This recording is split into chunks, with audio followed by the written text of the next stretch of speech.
on the road, and these are causing queues. But what do we learn from all of this? That if you have a policy that's not good, you need to revisit it. And you need to revisit it to make your society better. So the Gambia police force must make and, take a stock take of what they're doing, and they will know that it's not efficient, and it's causing the Gambian a lot of stress. It's causing the Gambian a lot of money and delays in time. And time management is one of Gambia's poorest problems, and that's why wherever you go for a meeting, someone is late. Yes, it's a habit, but the biggest habit and the biggest problem we have is the roads that we should use to get to places. So I will advise the Gambia Police Force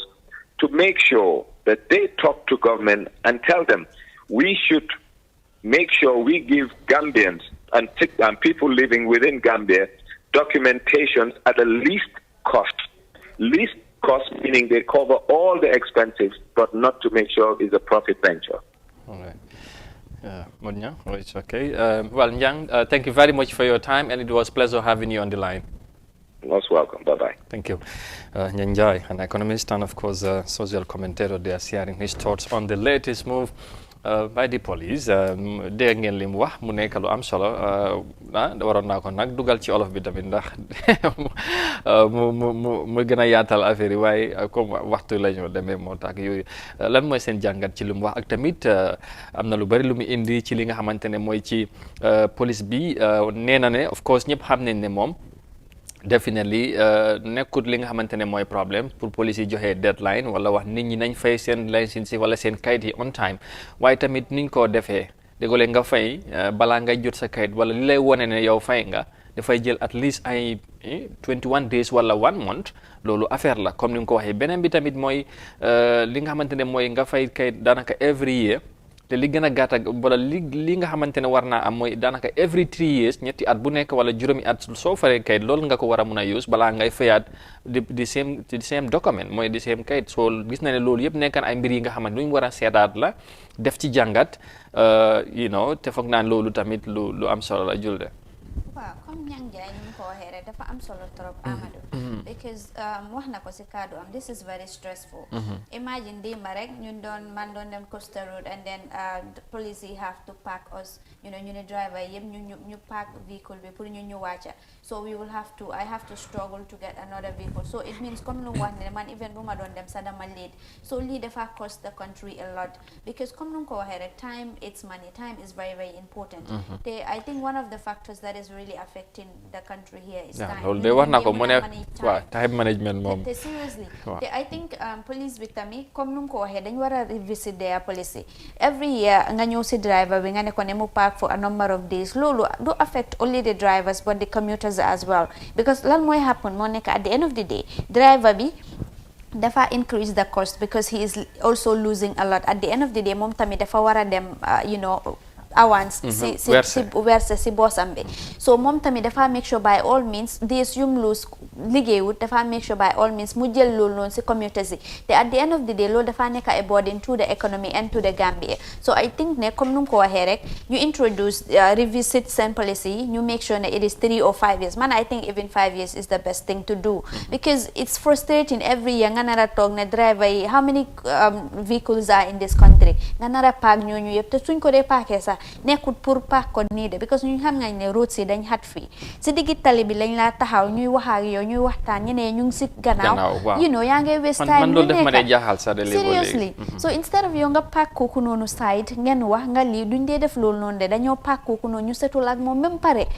ñu jëlaat keneen tamit setulal ak kooku ba mu pare fekk ñi ñu ngi taxaw si gannaaw di xaar te ñii ñu ngi dem liggéey ñeneen ñu ngi dem important issues so I think that really needs definitely lu ñu war a mun a seetal na moon ñang lan mooy si sa gis-gis comme jul denum ko indee ak tamit dégg nga ñaan njaay li mu wax surtout ci issue li nga xamante ne mooy nu ñoo joxe kayit bi lii lif nee na foog ñu seetaat li nga xamante ne mooy nu ñoo doxalee yëf yi mooy nañ ko revisit police yi ñu seet tamit loolu foog naa ne dafa am solo parce que tey bu fekkee ne seen système bi moo fi nekk ay at te at bu nekk la seen issue ñëwaat problème bi ñëwaat at bu nekk est-ce que. ay xam naa ne maag julde suñu sant yi la boole. wax na lu am solo. waaw borom xam-xam la te rafetlu leen te xam naa ne lu mu wax suñ si jaaroon mun na jëriñ réew mi dina jëriñ tam dina ceeñ système bi nu mel nii but am na lu mu wax tam man dafa ma jaaxal si réew mi kayit booy war a fay nga dem rek nga jot ko at the same time problème la. waaw muy national identity card anything soo demee maybe next week leen laa wax te loolu tam daf ma dee jaaxal leen sin da ngay dajeeg driver sax mu ne ko anasa lay mu ne ko génn ko waaye receipt baa ngi nii so loolu da ngaa gis ku ci amee receipt bu ba mu réer ngay am ak problème ak police yi loolu problème la xamal fan la problème bi nekk ba xam machine si ñoo doyut xaw ma comme que machine si doyut yu moo wax noonu ndax soo yoo xam ne dëgg comme nag doyut si 12 months ñen yaa ngay fee di seen problème ton jot na pour ñu indi si changes xëy na bu nekkee 2 years sa maximum balaa loolu xëy na soo demee déposit itam du nekk problème waaye foog naa itam bu ñu ko defoon 2 years itam bés bu ñu war a dem change am nga Gambien bi tam dafa am lu mil last minute la day dem but comme que loolu yëpp amaguñ si àggaguñ si luñ nekk naka lañ ko war a doxalee mooy every year leen wax every year nga dem fay amul January year bi taxaw na February March definitely driver bi si boppam dama dem ma wax ak suma boss ma ne ko dañu war a fay but yow tam si luñ nekkagum pexe yi moom mooy lu ñang wax moo nekkalu correct but àggaguñ si waaye si luñ nekk naka lañ ko manager ba génn si borom moto yi itam every day ñu ngi laay were si $1,000 or $1,500 am na ñu si wax a démba so loolu weer bi dafa bëri c'est-à-dire something $1,000 bu dee $1,000 at bi is 300 something so waaye nag yow lu leen seen véhicule bi ak kayit yi ko governe yëpp lu mu bëri mutu $10,000 so loolu waruñ see paak moto bi moto bi franc driver bi mu ngi jot ñoom tamit am nañ ci wàlla dañ si am wàlla responsabilité bu rëy sax time bu nga war a fay si kii January normally demal nga fay ko joxal driver bi mu dem fay ko jàmm na ñooy démb maa ngi wax ko mu ne moom fayegut ma ne ko ne ñu ne waaye dafa dem ñu ne borom moto bi mu ngi farafeñe ma ne ko kool ko mu sel la ID card mi nga dem fay ko parce que waruñ laay paak si oto bi si kaw yoon bi ngay fay di tardel client yi loolu tam Amadou borom véhicule owners yi am nañ si responsabilité boo xam ne ñoom ñoo gën a koos loolu dem waxaan si naa benn chief inspector police mu ne ma ne ñun driver bi leen amut problème bu ko sa boss su fay yow nga sànni mu ne ma ne ko noonu waaye su fekkee si moto bi la moo dund si la day génne dépense du ko mën a sànni foog mu mën a si noonu du ko mën a sànni problème bi mooy ne véhicule owners si ñoom ñoo respecté li ñu war a def moto bi mu ngi laay weer si good 12 months January February yi dem nag demal nga fay balaa ñoo break sa lifin bi si kaw yoon bi di ko awàcce yoon bi nga door a dem di kati waa di ñëw di fay Amadou problème bi ñoom la after that nag lu ñang wax loolu moom buñ si accès système bu ñang wax loolu moo ñu si mën a génne parce que jot na tam pour ñu waajal suñu bopp ci loolu waaw si loo xam ne dafa gën a yombal mbir yi affaire yi te wax na ne tam comme yoon yi ñu si bëri den bàyyi si kaw yoon bi fu moto bi war a paak foofu la jaaykat yi nekk loolu responsabilité area council si ñu ngi si waaye ñoom itam war nañ si jël mesure bi nga xam ne ni yoon bi fu moto bi war a paak yow nga ñëw teg fa sa table di jaay ba nga xam ne si kaw yoon bi la muy taxaw sometimes sax am na diggante yi nga xam ne nga dox ko moo gën a gaaw so problème jërëjëf thank you very much xam naa ne daal mu ngi noonu te fan yi ñëw nii moom xam naa ne ñun ñuy utkat moto yi moom beneen affaire la tey si suba sax commencé naa gis impact lifin bi impact bi ci yoon beeg yooyu su ko defee ñu dem way wax ci leneen we'll move on. Of course, next on our story is, of course, women gardeners at the Old Josuan Garden have vowed to stay put in their daily activities despite invasion by highly police figures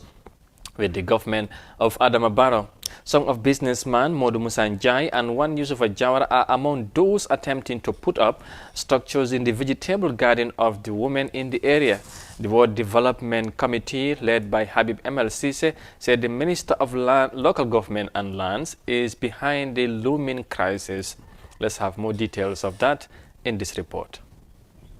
Women horticulturists at New Josuan have been confronted with a dilemma after a man claimed ownership of the land on which they grow their vegetables. According to the women, different men who they couldn't identify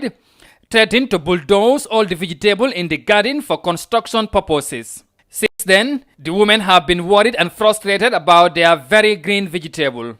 Kaadu yooyu noonu sa moromi doom du mun a taxaw di la wax loo xam ne kaadu boo xam ne dina la metti loo xam ne du ko wax waajuram mu ñëw tiim la di la wax jël grade bi indi mu ne dafay grade jiwi yëpp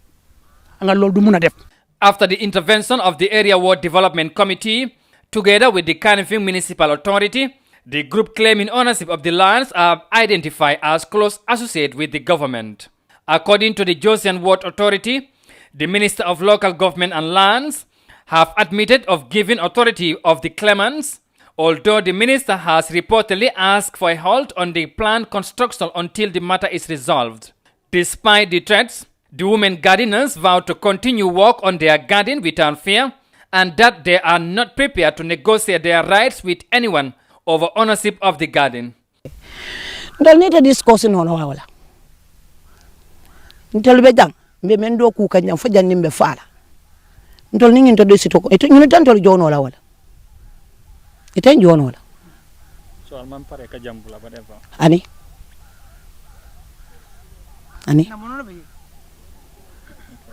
Ndabu na lola. Andu ni jam fensi tan tol la sata obe tayla. Na sata obe tayla. Na sata obe tayla. Ni jam pensita tol la sata obe tayla wala tina manje bula. Habib MLCC,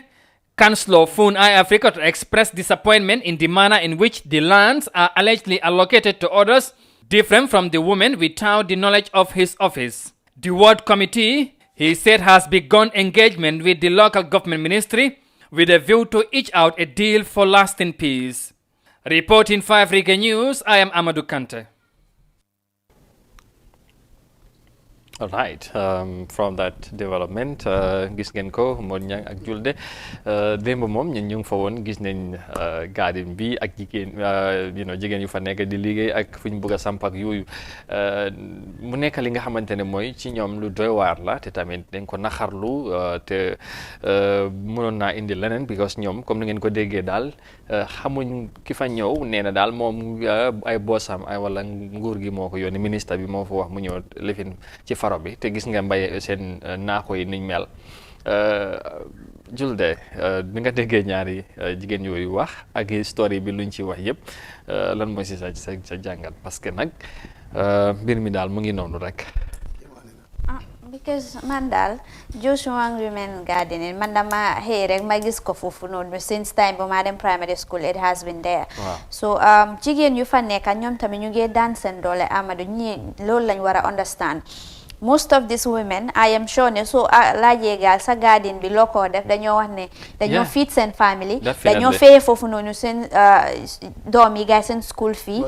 lunch yi feeding everything clothing everything demba loolu yëpp lañ ñuy wax te ñu bari ci ñoom fu mu nekk ni ñoom ci li ñu am foofu loolu lañ yaakaar because ñeneen sax am seen jëkkër yi jiitu nañ so ñoom lañ seen doom yi yaakaar amuñ fenn fi nga xamante ne foofu lañ xëy ñëw so obviously Amadou daal moo gis ma ne fii ku leen génnee tabax bi dina daanu bi ko Amadou ñi dañ nekk di daan seen doole dañ nekk di daan seen ok Julde da nga bëgg a continuer anyway xam nga this is women issue and I'm passionate about it but frankly though I think ne balaa ñoo génnee loolu noonu dañu war a ñëw dialogue ak women yi ñu laajte gaay and everything te because Lisa is more worrying now that the government is involved for the fact ne ñu ngi wax ne government is behind this then that is worrying because ñoo xam ne ñoo war a empower women yi ñoo war a make sure ne women are there to support guy in their dooleel jigéen yi ñooñu if they are the same people nekk foofu no di violate the rights of women according to the report if the report is anything to go by then that is really disappointing because Amadou jigéen yi ñu ngi daan seen doole ñu ngi def seen kenti lay kattan make sure ne they support their families and they're also supporting the economy in turn because these people that they are supporting most of them I'm sure ne ñu nekk ci offices yu bari soo leen laajee kan moo fayal sa school fees dañoo wax ne suma yaay kan moo la defal li dañoo wax suma yaay so seriously I think they really need to revisit their actions and their plans ñu make sure ne land boobu noonu ñu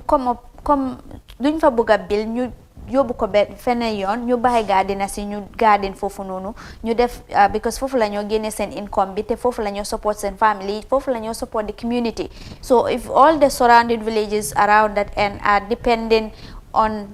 that gardeners pour seen harvest bi ñooñu nga nar koo génnee si ñooñu rek wala nga ne danga koo bulldoze loolu sax man word boobu sax it's not even civilized to me I mean it's not dégg nga mel bi mu ne gréda bi ñëwoon na ba foofu waaye borom gréda bu mu accès ñu ne ko ne fii nga war a génnee mooy leen fan fii maire mu ne ko ne jàng mu ne ko ne non mu ne ko ne moom mënu faa liggéey waaw mu ne moom du mënut a ñëw mu génnee loolu noonu affaire yi mu gré da ko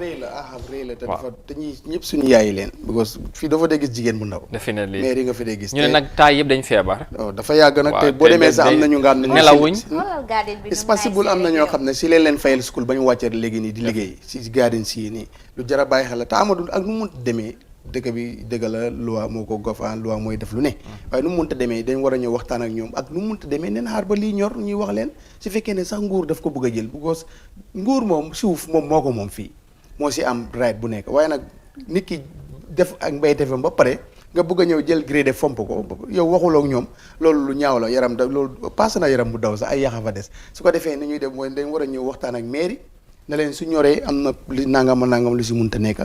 ñu seet naka la ñëw négocier ifin sax pexe bi bu ñu amee pexe sax pour bàyyi leen fa mooy di bes. non maire yi moom ñu ne pare wuñ négocier. kon pare wuñ ne leen ñoom foofu ñu ne ñoom foofu lañ am. foofu la ñu noor ak nawet dañooy bay maalo lu ñoo dundee bu nooree ñu bay ay légumes jaay. boole loolu ak maalo bi dundee ko julde bu moo dem primary school ak léegi yàgg na nag te boo demee am nañu ko mag loolu leen fa fekk am nañu fa nekk ay 20 years ñu ne ñu ngi fii kenn musu leen wax dara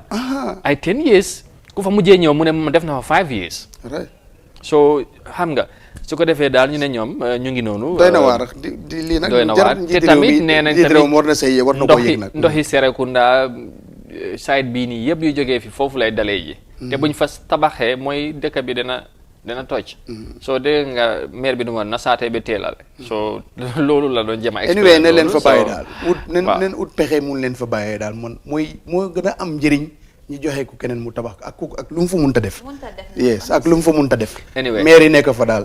moo gën a am njëriñ den ak lu ñu fa munta def even ay compagnie maire yi nekk fa moo gën waaw kon daal mu ngi noonu loolu moo nekk foofu noonu ci Old Joshua jamono ji maire yi nee na ñoom nelawuñ nekk ni lekkatuñ ba naan daal tiit ne waaw nañ leen jàppale ñu bàyyi leen seen faro yi ñu continuer ñu liggéey ñoom loolu rek moo leen gënal te loolu lañ bëgga waaw su ko defee ñu move on finally to the next story. This time we talk about the famous 3 years because for the first time since they were granted bail at the High Court, President Barrow made a public statement about the pressure group 3 years Jotna, saying the group that wanted to unseat him after 3 years are now complaining for the 2022 or campaigning rather for the 2021 presidential elections. Addressing a rally of his National People's Party in Lamin-Koto in Central River Region, Mr. Barrow confidentially candidate for the 2021 presidential election, of course said, the confidential candidate is him, President Barrow. Let's listen or have more details of that in this report by Aissatou Tamba. President Adama Barrow has made his first public statement on the pressure group 3 years just a few weeks after 8 of its top members were granted bail at the High Court in Banjul. Addressing a recent meeting on his National People's Party NPP at Lamin-Koto in Central River Region, Mr. Barrow said the group that has been determined to unseat him after 3 years in office is now campaigning for the 2021 general elections. 3 years Jedna group has been organizing protests in the country asking Mr. Barrow to respect the 3-year mandate agreement he made with the coalition 2016 political leaders and step down for a fresh election. On December 16th last year, the pressure group held a successful protest from Stream Corner in Old Joshua to Danton Bridge in Banjul, where they handed their petition to the government spokesperson for onward transmission to the president. But a second protest in January had held a serious confrontation between them and the police intervention unit, in which 8 members, including their leaders, were arrested, 4 journalists were also arrested, and 2 radio stations closed in what the government said they were reporting the protest in a way that was inciting violence.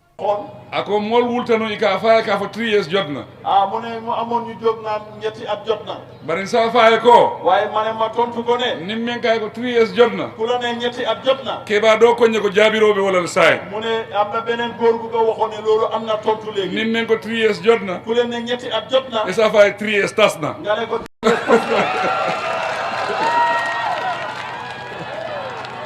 According to him, no matter how many candidates contest in the 2021 election, only one president will stand, and that will be President Barrow. The 8 officials of the group are still answering to 3 court cases before the High Court in Banjul. Reporting for iAfrican News, I am Aissatou Tamba. Yes, merci beaucoup. Guys, you know 3 years tas na. Suñ kanam la ko wax yow xam nga. Ba pare ñëpp la reeloo nag wax boobu. Mu ne ko paa bi dafa am xel. Paa bi nee na ku la wax 3 years jot na. Ne ko 3 years tas na. Léegi nag est-ce que 3 years tas na sa mon ñaa. Wala jul de. Président bi loolu la wax de.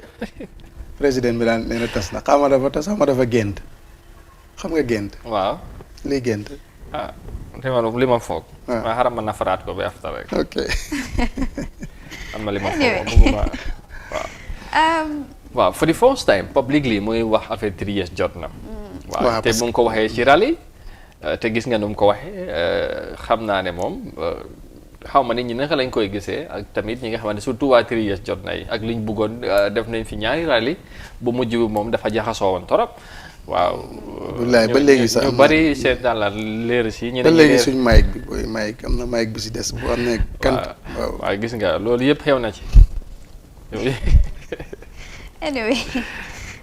Gambia, anyway, 3 years jot na Adama Barrow moom moo wax ne for the first time presidential election na gaa ñu ngi campaign. Wow. You know, for the 2021 presidential elections. I think fii daal Amadou ku la ne ngay support te man I believe ne it's their constitutional right pour ñu def luñ bëgg a def politics la te da ngaa gis kii fii ëllëg nga gis ko fële gannaaw ëllëg nga gisaa ko fële so politics la daal so waaye anyway campagne la time election moom doo mun a wax kenn bul campagne ku nekk am na right pour campagne dal moo gën a am solo rek moo nekk nga waaye li ci interesting mooy ñi nga xamante ne nee na ñu ngi doon demand pour moom mu wàcce 3 years ñoom léegi bàyyi nañ 3 years bi ñu ngi campagne pour 2021 xanaa yow tamit nag léegi xanaa julli moom dafa bëgg a def 3 years party nag 3 years déedéet 3 years de man defuma ko party ñoom ñoo nekk de fam naa Barrow moo ko def bëgg a def party because as far as we are concerned Barrow moom def ko bare moom ne tas na jeex na kooku moom but Amadou as far as we are concerned 3 years xam nañ ne is a movement boo xam ne it is hell bent on sitting President Adama Barrow moom dañ oote ne pour moom mu respect the 3 years coalition agreement so moom suñu waxee ne like ñooñu ñu ngi campaign for the 2021 presidential elections it means ne there are two things involved it's either sànni nañ seen initial plan bi moo nekk to unseat the president or guy they have a change of plan or they want to do something different. Gis nga loolu moon ñaam because lii moo xam naa dañuy dem si newspaper review bi waaye sa si mbir yi noonu nga ko mën a jàngate parce que yàlla fa woon ci la mi koro bu koro te gis nga réaction nit ñi ak yooyu waaye su fekkee dañuy taxaw nañ about 7 8 9 months ba 10 months ñu ngi wax ne benn issue 3 years ñu ñëw ñëpp xam nañ tamit lu leer mooy government bi dañ leen baan waaye publicly président bi nee na dafa tas lu tas nas mooy lu existe. non mu ne benn paa moo ko wax. waaw moom ne loolu na léegi loolu mooy tontu 3 years waaye anyway am nga bitit boobu loolu c'est political meeting la woon. waaw te foofu dafa ut pexe mu nga xamee ni rek mun na si demee moom si kaw wi ñeneen ñooñu dem si suuf. waaw waaye nag dëgg est-ce que nag affaire mu 3 years est-ce que tasuñ tas nañ moom. non am naa ne dama ne gent na sax xaw ma tas na am te waaye gent na daal. because everybody knows that nu mu fi menatu ko woon. waaw paa boobu nee na paa bi nag dafa am si nit ñi ñu am xel leen dafa mel ni paa bi wax boobu daf ko nee lu ko paa bi jox xalaat boobu noonu benn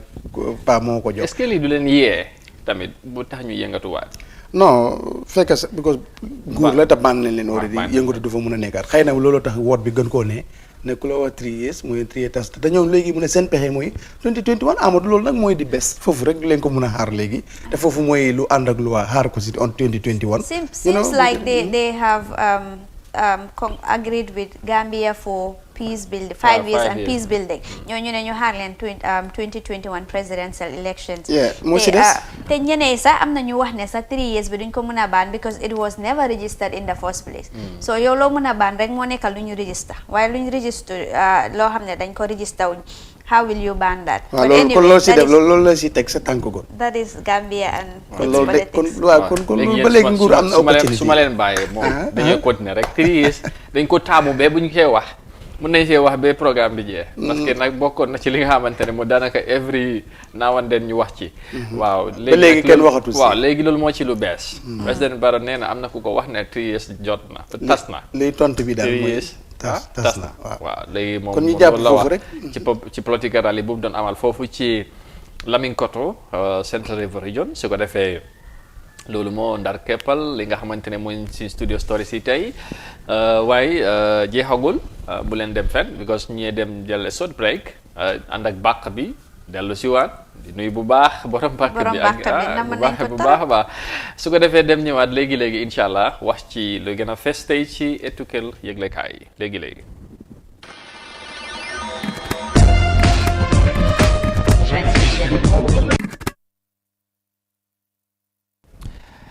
welcome back gannaaw loolu ñu ñëw tey seet lii newspaper yi fajaru ñu ànd ci ak Foreign newspaper Standard newspaper ak di Point newspaper ñun nag dal di jaajëfal bu baax baax Star GSM ñoom ñi nga xamante ne ñoom ñoo dal di dooleel newspaper review bi xam ngeen loolu ñu ngi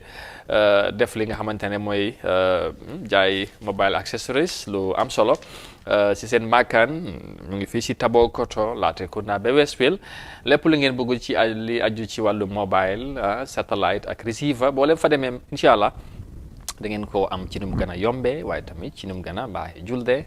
fan la ñoo dooree Foreign Standard ak Point Voice ak Voice so anyway xam nga man Point amul tey duma ko léegi Foreign lay start with okay. Foreign, the main stories on the Foreign newspaper is GNPC struggles to prepare reports due to missing data. Job Kunda family claims encroachment on their landed property. PEC adopts GPA 2018 reports. Alleged attack, abduction at their border village in URR. The editorial on the Foreign newspaper is the Senegal-Gambia border and the principle of good neighborliness. The other one is police investigating the demise of 2 children in Banjul. The question of the day on the Foreign newspaper is, can a Gambian nation encircled by Senegal survive by promoting ethnic linguistic separation? These are the stories on the Foreign newspaper, Amal. Interesting stories ci doy newspaper bi tey fan lañ ci mën a jël ci benn ñaar story ñu tënka loolu rek ci suba si lay xam naa lu ñu wax nag bari na mom. Why we will take the Job Kunda family claims encroachment on their landed property this morning, and the story reads, Serif Job, Fatu Job, Awa Job, Adama Job, all family members of the late Alhaji Yusufa Job, on Saturday, February 2022, convey a press briefing to explain issues that concerns their inherited landed property located at Jabang village in the West Coast region. Adama Job said this particular issue was a great concern to them as a family at a time when some persons have encroached their land. We have complained to the authorities to no avail up to now, Job told this reporter. According to him, their late father Alhaji Yusufa Job obtained the state land in 1962 and listed in 1998 for agricultural purposes initially. That the land area measured 50 hectares during the lease process in 1998. The authorities conditioned him that some part of the land will be demarcated and the Social Security and Housing Finance Corporation will get 70%, whilst the rest will be retained by the said family. Job said they were asked to pay the sum of $500,000 for the change of the use for agricultural to residential purposes, which amounted was since paid to the Ministry of Local Government and Lands. That their concern is that one Amadou Sise has encroached on the 30% of their inherited land and sold it to others. Details of that on the Foreign newspaper. Land issue with the inheritance issue. Si Gambia bi ñi tamit Job Kunda family bi ñu ngi wax ne kii moo jël seen land bi ñu ne ñu ngi ko amee since the 1960s kii léegi daf ko jël mu lii ko mu jaay ko seems like we have land problems. coowal suuf ci réew mi xam naa ne du yomba ñu dàqal ko ci réew mi parce que bari na te li ci xew lu doy waar la moon ñang ne dafay wax ne mu ne suuf nguur moo ko moom waaye nag am na yenn suuf yi foog naa ne am na borom tamit ci li nga xamante ne mooy ci li nga ko waxee ñoom ñoo ko doon bii moom nguur ñëwut pour jël ko ne dafa am keneen ko ñëw jël seen suuf bi nga xamante ne seen boppam moom moo ko moom def ci lim ci def ba am kayit yu weer di waree ne ñoom ñoo ko moom according to the story waaye li ci mënta xew man li ma cee wax rek du bëri mooy ne nguur gi foog naa ne wax nañ ko ba sonna waxati nañ jéem a fexe naka la ñoo régler land problème si dafa bëri torop nag because ñëpp ku ne da nga bugg nga suuf te suuf moom foog naa ne du doy side combo bii nii wala si greater area urban area bi fii so loolu is really something else every now and then da ngay dégg affaire coowal suuf here and there ak yooyu te foog naa lu ñu war a régler xam naa nag du yomb you know to be honest du yomba because lu ñëpp soxla you know te xëy na doyul la foog ay njuuj njaaj dugga si te loolu moo ci gën a doy waar dañ si doyluwut waaw waaw loolu tamit mën naa koo nangu suuf góor ko moom gannaaw yàlla loolu moom ku ne xam na because gisuloo bi social security am ñëw doon jël fa 70% ñooñu nguur la keneen sañut ko waaye kii moom dafa jalgati according to report bi because dafa mel ni seen papa 1964 lease nañ ko waaye lease lu ñu lease moom keneen warut ko mun a jël yaakaar naa suñ demee si yoon ku am lease kooku mooy am dëgg ak bu fa ay taax nekkee sax dañ koy daaneel te dañ foogoon ne solution dina si am because président bi dafa xam lu bëri si affaire yi suuf cause nekkoon na si balaa moo ñëw président jaxas baxas yi si nekk yëpp xam na ko so foog waroon naa am very experienced minister of land bi nga xam ne nii koo xam ne sa xam-xamam dafa màccoon si tati bàyyi tati la waroon a am muy dugalante gars yi xam politique yi fa nekk njuuj njaay yi fa nekk. te according to report moom dégg naa mu cee wax. nee na moom xam na ci waaye moom sax dafa confess. xam na ci waaye li problème bi régler problème bi ci boppam moom mooy yombut. non yombut waaye ministre bi moo xala sedd ak man si loolu dafa waroon ministre bi ku fa nga ut ku mel ni moom. xam na ko non waaye Amadou Cissé according to the report ñu ne dafa am support from the government that is what they are alleging si report bi ñu ne government moo nekk si ron mbir yi daal. xam nga loolu am na lu ci laxasu ko te borom kànje moom mooy loolu de lu gars yi di wax bu jinne bëggee daxaar ku yëg daanu de woykat ba loolu la wax kon wallaahu axlamu waaw anyway all right that takes us to another story on the Foroyaa newspaper and police investigating the demise of 2 children in Banjul.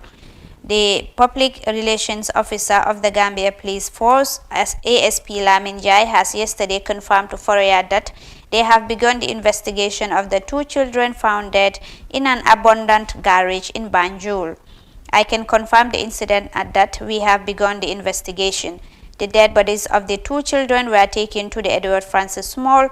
Teaching Hospital in Banjul, said ASP Lamin Jai. 2 bodies of the 2 children, one aged 5 and the other was 6 years old, were on Monday found in an abandoned garage in the city of Banjul after they were missing for about 10 days. The 2 children, according to the parents, are cousins aged 5 and 6. Yes, that sad incident there happened on Monday. Why police inspector police public relations officer of the Gambia Police Force moom mu ngi wax ne gaa ñu ngi conduct investigation on the death of these 2 children. Yes, first foog naa ne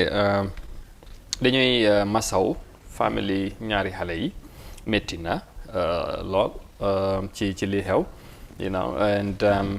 foog naa ne luñ war a mën a bàyyi xel la lii tamit ay xale yu ndaw ñu jékki-jékki réer ay days gisuñ leen mi ba ñu gis leen fu nga xamante ne mooy foofu lañ dee foog naa métti na te tamit lu doy waar la waaye comme ñu ngay gestu yëf yi xam naa ne bu investigation si jeexee amaana dañoo xam li waral ñoom seen gaañu parce que obviously war naa am li tax loolu am xale yu ñoo jàpp di téye di leen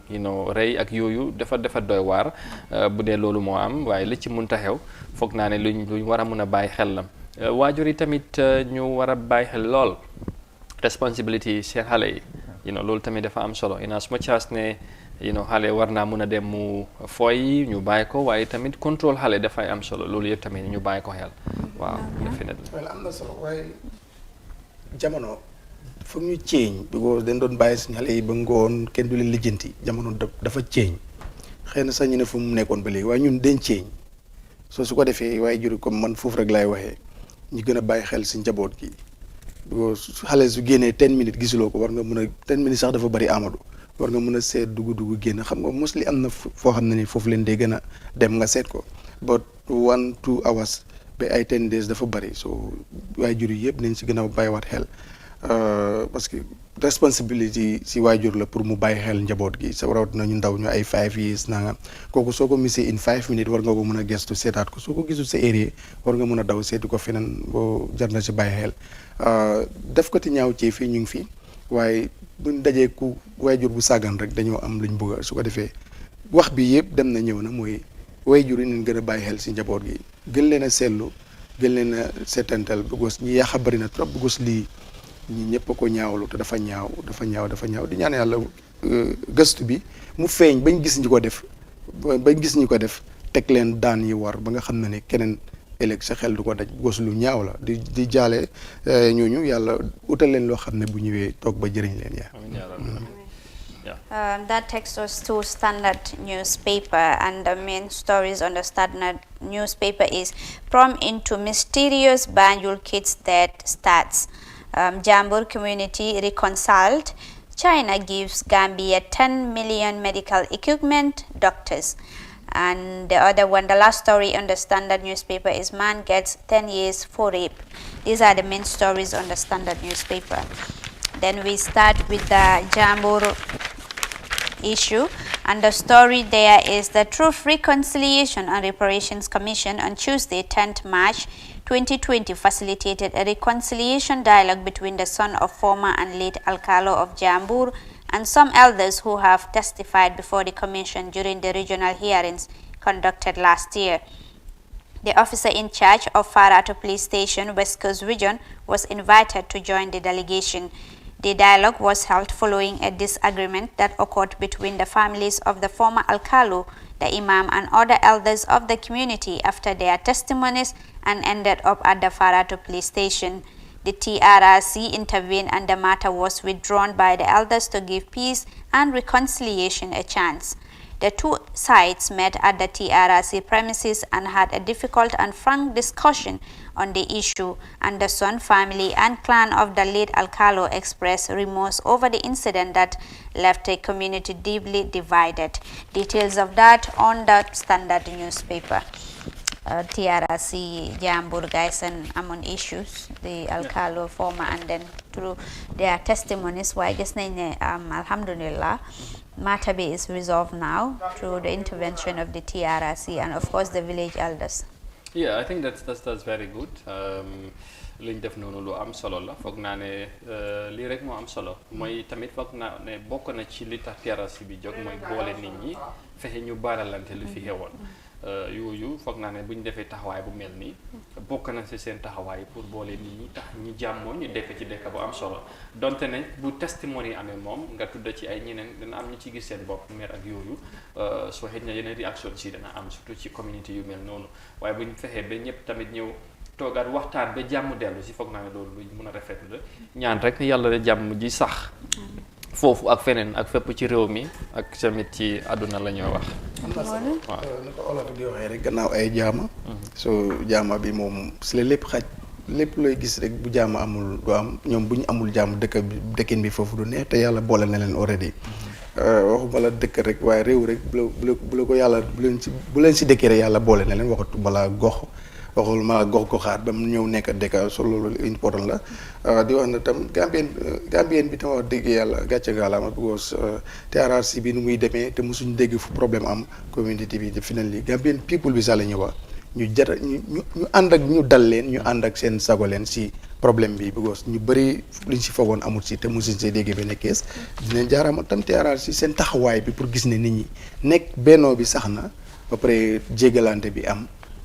muñ sàmm ëllëg te loolu nekk na lu am solo waaw.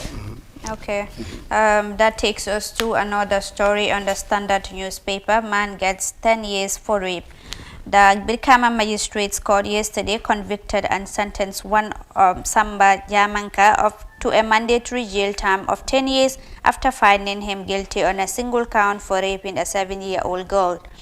Mr. Jamanka was found culpable for intentionally having carnal knowledge with a 7-year-old girl in August 2018 in Birkama.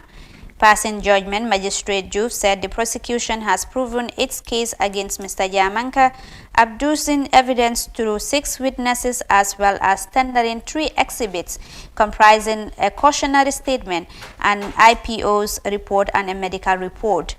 The magistrate said the convict gave a sworn oral testimony as defense witness number 1. The trial magistrate further told the court that the convict did not call any other witness and neither did he tender any exhibit. In light of the above, I hold as a fact that it was the convict who raped the victim and I resolved the issue in favor of the prosecution. I found the convict guilty of the charge for rape and I will give the minimum sentences. In this regards, the convict Samba Jamanka is therefore sentenced on a single count charge of rape contrary to Section 3, subsection 1D and punishable under Section 4, subsection 1, paragraph A1 of the Sexual Offence Act 2013 to 10 years in prison without a fine. Details of that on the Standard newspaper. It seems like justice, this 7-year-old girl, they go justice at the Brikama Magistrates Court. Well, man daal lii moom xam naa ne lu doy waar la wax nañ ci waxati ci ba sonn affaire bi ñoo daan ci kaw xale yi bu yàggul rek maa ngi déglu